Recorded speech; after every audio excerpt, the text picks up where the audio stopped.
नमस्कार मंडळी. सकाळच्या नाश्त्यात रोज पोहे, उपमा किंवा शिरा खाऊन कंटाळा आला असेल तर आजची ही जी रेसिपी आहे ती फक्त तुमच्यासाठी. आज आपण बनवणार आहोत घरच्याच बॅटरमध्ये इडलीच्या मस्त असा उत्तप्पा बनवणार आहोत. तर येथे मी जे बॅटर आहे ते घेतलेलं आहे. हे घरीच बॅटर बनवलेलं आहे. त्यानंतर मी ते 2 असे बारीक चिरलेले कांदे घेतलेले आहेत. तुम्ही पाहू शकता. यामध्ये मी 2 बारीक चिरलेले कांदे टाकल्यानंतर मी 2 असे बारीक चिरलेले टोमॅटो यूज केलेले आहेत. तुम्ही पाहू शकता. टोमॅटो टाकल्यानंतर तुम्ही यामध्ये कोथिंबीरही टाकू शकता, मिरचीही टाकू शकता. इथे मी कोथिंबीर, मिरची वगैरे नाही टाकलेली. आणि जर तुम्ही तुमच्या आवडीनुसार ह्यामध्ये व्हेजिटेबल्सही टाकू शकता. व्हेजिटेबल्सने खूप छान अशी टेस्ट येते. तुम्ही पाहू शकता इथं मी असे टोमॅटो टाकलेले आहे. त्यानंतर मी इथे चवीनुसार असं मीठ टाकलेलं आहे. तर मीठ टाकल्यानंतर ह्यामध्ये मी कांदा लसूण मसाला यूज करणार आहे. मिरची पावडर यूज नाही करणार आहे. कांदा लसूण मसाल्याने टेस्टही खूप छान येते आणि आपला उत्तप्पा जो आहे तो खूप छान लागतो. आणि तुम्ही यामध्ये व्हेजिटेबल्स जे असेल ना, सिमला, परत गाजर, तेही तुम्ही यूज करू शकता. किसून जरी टाकलं यामध्ये तरी खूप छान अशी टेस्ट लागते. याला तुम्ही ते सुद्धा तुम्ही यामध्ये ॲड करू शकता. पण मी त्या अगदी साधा सिंपल असा उत्तप्पा बनवत आहे.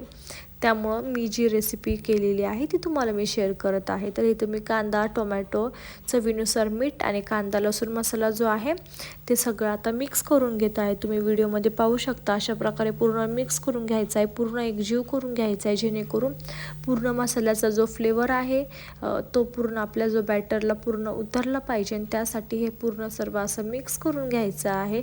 व्हिडिओत दाखवल्याप्रमाणे हे पूर्ण मिक्स झाल्यानंतर 10 ते 15 मिनिटं रेस्ट करण्यासाठी ठेवायचं आहे.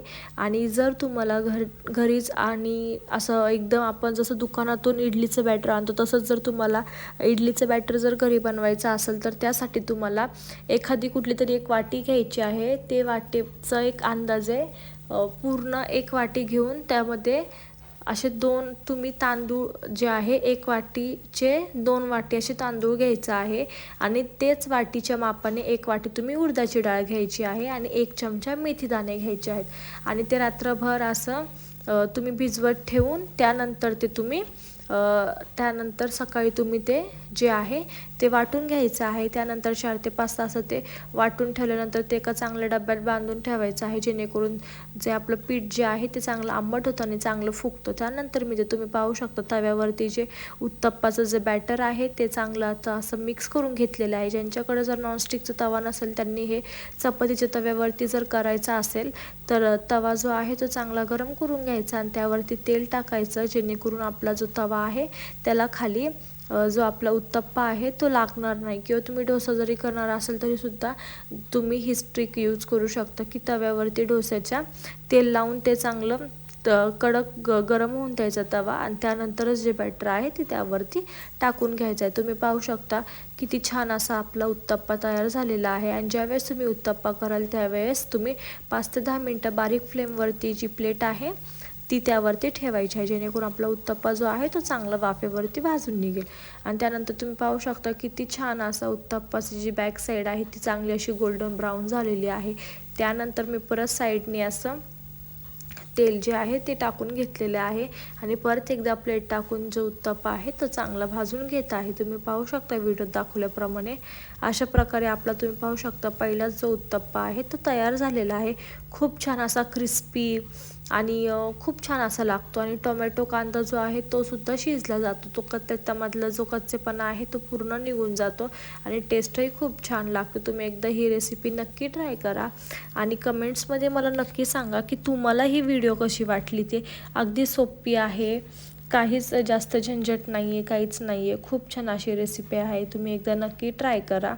आणि खूप छान असा जाळीदार आणि कुरकुरीत असा जो आपला उत्तप्पा आहे तो बनतो. जर तुम्हाला जर ह्यासोबत आपण शेजवान चटणी खाऊ शकतो किंवा नारळाची चटणी वगैरे केली तरी काही हरकत नाही. पण शेजवान चटणीनेही खूप छान अशी टेस्ट येते.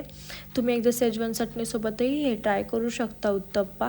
अशा प्रकारे इथे मी जे उत्तप्पे आहे ते पूर्ण असे बनवून घेतलेले आहे. तुम्ही व्हिडिओ स्किप न करता पाहून घ्या, जेणेकरून तुम्हाला आयडिया मिळेल की उत्तप्पा जो आहे तर अगदी कमी साहित्यामध्ये असा टेस्टी आणि छान असा क्रिस्पी आणि ते सुद्धा चपातीच्या तव्यावरती किती छान असा उत्तप्पा होतं ते तुम्हाला व्हिडिओमध्ये दिसेल. तो व्हिडिओ शेवटपर्यंत नक्की पहा.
कसा झाला मग आपला मस्त गरमागरम उत्तप्पा. आय होप तुम्हाला ही रेसिपी आवडली असेल तर लाईक, कमेंट, सबस्क्राईब करायला विसरू नका. थँक्यू.